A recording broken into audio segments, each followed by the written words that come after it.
Cette initiative s'inscrit pleinement dans la priorité accordée au plus haut niveau par l'Union européenne et par le gouvernement mauritanien de l'emploi, la formation professionnelle et l'insertion des jeunes.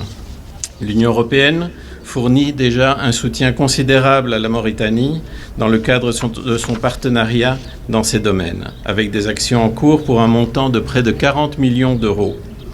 L'Union européenne est le chef de file du groupe des partenaires techniques et financiers dans le domaine de la formation professionnelle et de l'emploi, qui a été créé il y a environ 3 ans et qui a vocation à servir d'interlocuteur privilégié pour le dialogue avec le gouvernement et les autres acteurs concernés par cette thématique, notamment le secteur privé et les partenaires sociaux. Le projet Format Emploi est véritablement porté par le secteur privé, par une alliance entre la Chambre de commerce, de l'agriculture et de l'industrie de Mauritanie et la Chambre de commerce d'Espagne.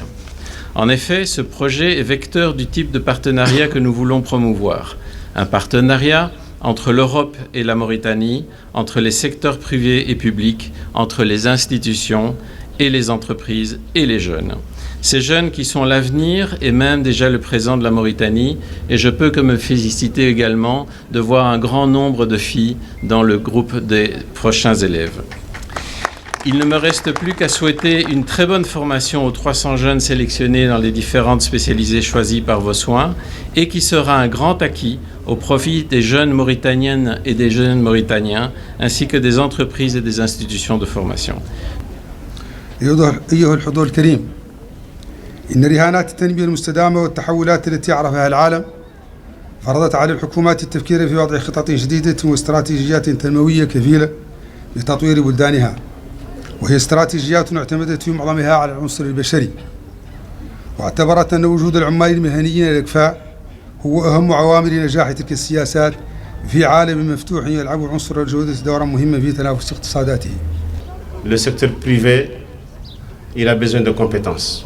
C'est ce que nous a dit tous les jours, on nous le répète, qu'il y a des déficiences, il y a des déficits en matière de formation professionnelle dans le pays.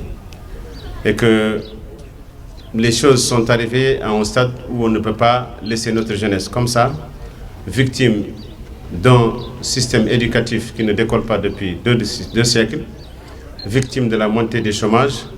C'est inadmissible alors que, paradoxalement, il y a du travail. Ce pays regorge d'opportunités d'emploi. Et c'est ça vraiment le paradoxe. D'un côté, on dit oui, il y a le chômage dans le pays, la jeunesse est désespérée, elle a perdu ses repères, mais de notre côté, les employeurs nous disent, nous avons des opportunités. L'approche que l'entreprise est là, elle veut la main-d'œuvre, et de l'autre côté, il y a une jeunesse qui est en chômage. Comment faire de telle sorte qu'on allie les deux?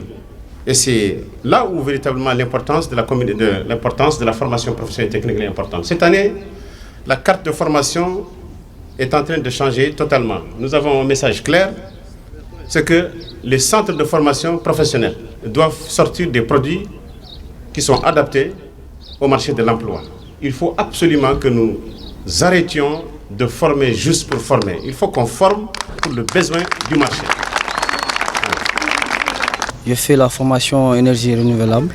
Bon, notre souci, d'ici 2 ans de formation, comment on va trouver un travail dans notre pays. Nous sommes au maximum 24, 25 ans, 25 stagiaires. La formation c'est qualifiante, c'est très important pour nous, c'est très utile. On espère quand même trouver un travail ici quand même. Inch'Allah, je vous remercie. Merci.